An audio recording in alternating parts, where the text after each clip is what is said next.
నేను టీడీపీ నుంచి బయటకు వచ్చి 3 years అయిందండి.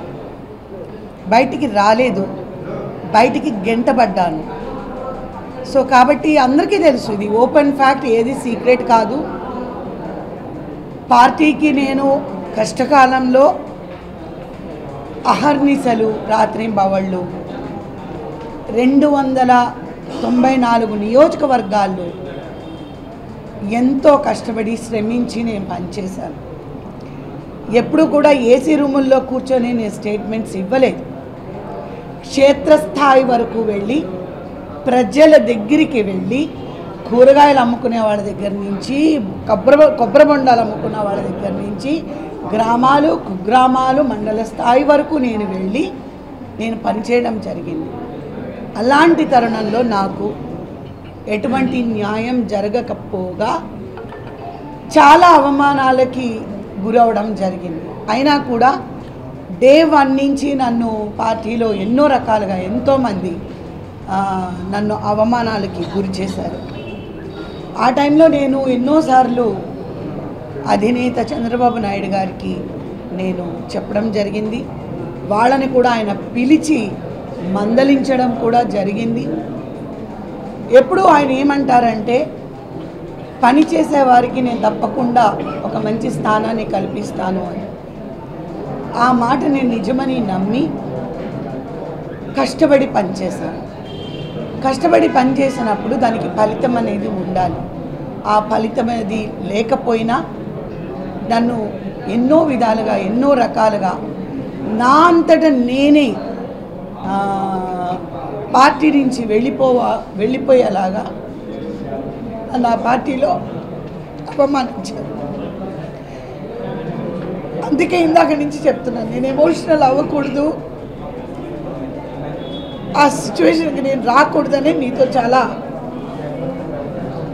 డిప్లొమాటిక్గా నేను మాట్లాడి వెళ్ళిపోదాం అనుకున్నాను. I don't want to become emotional. నేను చాలా చాలా చాలా అవమానాలకి గురయ్యాను. నేను అనుకోవడం ఏంటంటే, వాళ్ళుగా వెళ్ళిపో అని నోటితో ఓపెన్గా చెప్పలేక నేను అనుకోవడము, ఇలాంటి ఇబ్బందులు పెడితే తను చాలా సున్నితమైన మనసు ఉన్నది, చాలా సెంటిమెంట్స్ ఉన్న అమ్మాయి, చాలా సాఫ్ట్ క్యారెక్టరు. సో మనం ఏదైనా తనకి డిఫికల్టీ ఈ సిచ్యువేషన్ కనుక ఇస్తే తనే పార్టీలోంచి వెళ్ళిపోతుంది అనే ఆలోచనతో నన్ను పార్టీలోంచి బలవంతంగా మెడ పట్టుకొని గెంటేశారు. హ్యుమానిటీ ఉన్నవాళ్ళు డెఫినెట్గా వెళ్ళిపోతాము. అంటే ఎన్ని అవమానాలైనా నేను ఎందుకు భరించాను అని అంటే, ఎస్, రామారావు గారు యుగ పురుషుడు, ఆ మహానుభావుడు ఏ ఆశయాలతో ఈ పార్టీని ప్రారంభించారనేది మాకు తెలుసు. ఎందుకంటే ఆ టైంలో పార్టీ ప్రారంభించిన టైంలో నేను సభ్యత్వం, రామారావు గారు స్వయహస్తాలతో నాకు సభ్యత్వం ఇచ్చారు. రామారావు గారు అంటే నాకు తండ్రితో సమానమైన వారు. ఆయన మమ్మల్ని ఎంతో గౌరవించేవారు. లేదు, నేను తెలుగుదేశం పార్టీలో వర్క్ చేయాలి అన్నారు. కాకపోతే ఆ టైంలో నేను చాలా చిన్నదాన్ని అవ్వడం వల్ల మా పేరెంట్స్ దానికి ఒప్పుకోలేదు. ఆ తర్వాత ఓకే, ఏదైనా ఎప్పటికైనా నా పొలిటికల్ కెరియర్ అనేది ఉంటే అది తెలుగుదేశం అనే నేను అనుకున్నాను. అది కూడా నేను ఎప్పుడూ కూడా డైరెక్ట్ పాలిటిక్స్కి రావాలని నేను ఎప్పుడూ అనుకోలేదు. చంద్రబాబు నాయుడు గారు నాకు ఒక ఎమ్మెల్యే సీట్ హామీ ఇచ్చి తప్పకుండా నువ్వు చేయగలవు, నాకు ఆ నమ్మకం ఉందని పిలిచినందుకే నేను తెలుగుదేశం పార్టీలో చేరడం కూడా, అంటే డైరెక్ట్ పాలిటిక్స్కి రావడం జరిగింది. అంతవరకు నేను చెన్నైలో ఉన్నా, అమెరికాలో ఉన్నా, ఎక్కడ సింగపూర్లో ఉన్నా కూడా, ఎక్కడున్నా కూడా నేను ఎప్పుడు వచ్చి ఓటు మాత్రం నేను తెలుగుదేశం పార్టీకే వేసేదాన్ని. కానీ డైరెక్ట్ పాలిటిక్స్కి ఎప్పుడూ రాలేదు. ఎప్పుడైతే బాబు గారు లేదు మీరు డైరెక్ట్ పాలిటిక్స్కి రావాలి అని ఆయన ఇన్వైట్ చేసినప్పుడు, నాకు మా హస్బెండ్కి, మా ఫ్యామిలీ మెంబర్స్కి ఆయన హామీ ఇచ్చారు. ఆయన మీద నమ్మకంతోనే చేరాను. కానీ ఆ నమ్మకాన్ని టోటల్గా, ఆ ప్రామిస్ని టోటల్గా ఆయన పక్కన పెట్టేశారు. ఆయన ఇచ్చిన ఆ ప్రామిస్ని, ఆ హామీని ఒక విధంగా చెప్పాలంటే చొక్కా పట్టుకొని, కాలర్లు పట్టుకొని నిలదీసి అడగాలన్నది నాకు తెలియదు. నాకు తెలిసిందంతా కష్టపడి పని చేయాలి. పని చేసినప్పుడు డెఫినెట్గా మన అధినేత దాన్ని గుర్తిస్తారు. గుర్తించి ఎవరైతే హార్డ్ వర్క్ చేస్తారో వారిని మనం పైకి తీసుకురావాలనేది ఆయన ఎప్పుడు చెప్తూ ఉంటే ఆ మాటలు నేను నిజమని నమ్మాను. ఆ మాటలు నమ్మి నేను కష్టపడి పనిచేశాను. సభ్యత్వాలకు వెళ్ళాను. ప్రతి జిల్లా ప్రతి నియోజకవర్గం తిరిగాను సభ్యత్వం చేయించడానికి. 1,000,000 సంతకాల కోసం రోడ్లు తిరిగాను నేను. అలాగే బై ఎలక్షన్స్ అని, జనరల్ ఎలక్షన్స్ అని, కార్పొరేషన్ ఎలక్షన్స్ అని ధర్నాలు నాకు తెలిసి 4 నుంచి 5,000 చిల్లర ధర్నాల్లో నేను అటెండ్ చేశాను. అలాగే ఆయన మహారాష్ట్రలో వాటర్ కోసం ఫైట్ చేసేటప్పుడు ఆ వారం రోజులు ప్రొద్దుట 7 గంటల నుంచి రాత్రి 11 గంటల వరకు రాస్తా రోకోలు నేను చేశాను. సో ఇవన్నీ దాచిపెట్టేవి కాదు. ఇవన్నీ కూడా మీకు మీడియాలో ఉన్నాయి.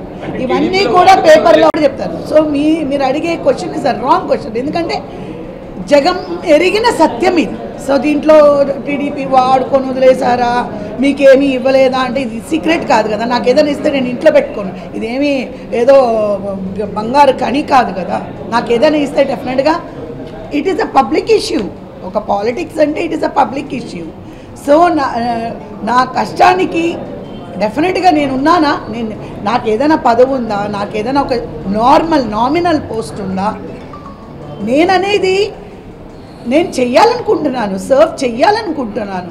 పార్టీ ద్వారా ప్రజలకి నేను ఫస్ట్ బాబు గారు అడిగినప్పుడు ఏంటమ్మా మీరు పాలిటిక్స్ రాకపోతే ఏం చేసి ఉండేవారు అని అంటే I want to fight for the women rights and children rights.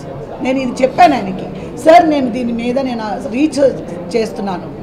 గర్భిణీ స్త్రీలు చనిపోతున్నారు, పుట్టిన బిడ్డలు చనిపోతున్నారు, దీని మీద నాకు వర్క్ చేయాలని ఉంది సార్ అంటే ఓకే అదే ఇది మీరు పార్టీ ద్వారా చెయ్యండి, దానికి నేను సహాయపడతాను, ఇది మీకు మంచి ప్లాట్ఫామ్ అవుతుంది అని ఆయన చెప్తేనే ఓకే ఒక పెద్ద ప్లాట్ఫామ్ మీద నేను ఎక్కువ మంది పిల్లలకు కానీ ఎక్కువ మంది తల్లులకు కానీ నేను హెల్ప్ చేయగలుగుతాను అన్న ఒక మంచి ఆలోచనతోనే నేను ఆ ప్లాట్ఫామ్ తీసుకోవడం జరిగింది. కానీ తీసుకున్నాక నా పని పొద్దున్నుంచి సాయంకాలం వరకు ఇక్కడ ఈ నియోజకవర్గం వెళ్ళు, ఆ నియోజకవర్గం వెళ్ళు, ఇక్కడ రాస్తారు చెయ్యి, ఇక్కడ ఇది చెయ్యి. అలాగే న్యూస్ క్యాన్స్ అయితే ప్రతిరోజు 7 గంటలకి న్యూస్ క్యాన్స్లో నేను అటెండ్ చేశాను. ఈవినింగ్ న్యూస్ క్యాన్స్లో అటెండ్ చేశాను. ఎమర్జెన్సీ న్యూస్ క్యాన్లో అటెండ్ చేశాను. 24 గంటలు మీడియాలోని పబ్లిక్తోని నేను ఉన్నాను. అలాంటి నాకు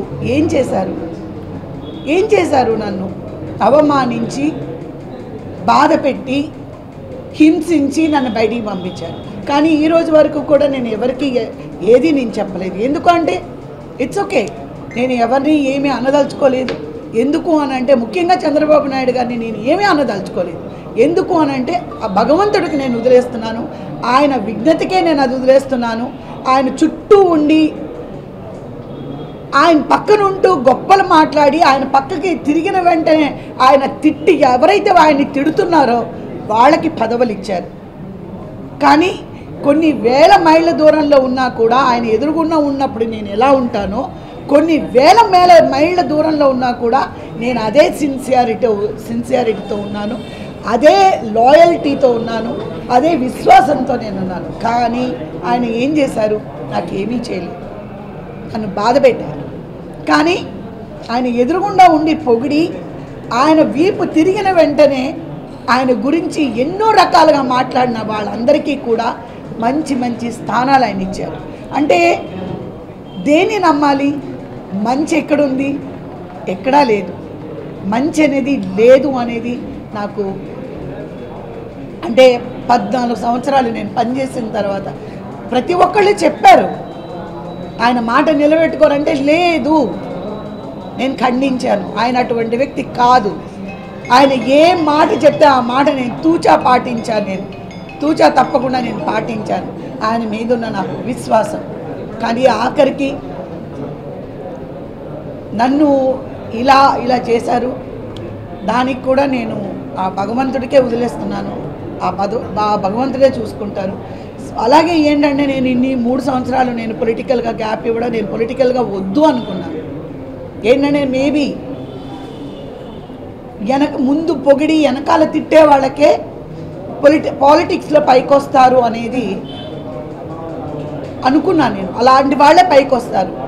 మంచి నీతి న్యాయం ఉన్నవాళ్ళు ఎవరు పైకి రారు అని చెప్పి నేను 3 years నేను కామ్గా ఉన్నాను. కానీ ఈ 3 yearsలో అబ్జర్వ్ చేసి ప్రతి ఒక్కటి, సో నా స్నేహితులు, నా బంధువులు, నా ఫ్యామిలీ మెంబర్స్, లేదు ఇన్ని సంవత్సరాలు నువ్వు కష్టపడి అది వృధా పోకూడదు, అది ఎక్కడో చోట నీకు ఫెచ్ అవుతుంది. ఇప్పుడున్న దీంట్లోని మోడీ గారు చాలా బాగా చేస్తున్నారు. మోడీ గారు ప్రభుత్వం బాగుంది, ఆయన తీసుకున్న పథకాలు బాగున్నాయి. కాబట్టి డెఫినెట్గా నీ సేవలు అలా నువ్వు ప్రజలకి డెఫినెట్గా అందించగలవు అని చెప్పి అందరూ నాకు అడ్వైస్ చేసి నన్ను ప్రోత్సహించి నన్ను ఈ పార్టీలో చేరడానికి అందరూ కూడా నాకు హెల్ప్ చేశారు. హెల్ప్ అంటే అడ్వైస్ ఇచ్చారు. సో ఈరోజు నేను భారతీయ జనతా పార్టీలో చేరడం జరిగింది. డెఫినెట్గా మనసులో నేను ఏదైతే ప్రజలకి చెయ్యాలనుకున్నానో నేను వారి ముందు పెట్టడం కూడా జరిగింది.